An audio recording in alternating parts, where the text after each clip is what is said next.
নিঃসন্দেহে অন্যায় করা হয়েছে। কারা করেছে, যে করেছে তাদের ইমিডিয়েটলি অ্যারেস্ট করা উচিত। বারবার আমি এক কথাই বলছি যে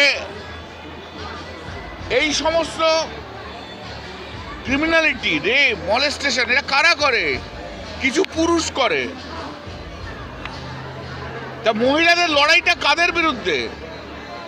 যারা এই পারভার্টেড টাইপের পুরুষ, তাদের বিরুদ্ধে লড়াই করা উচিত।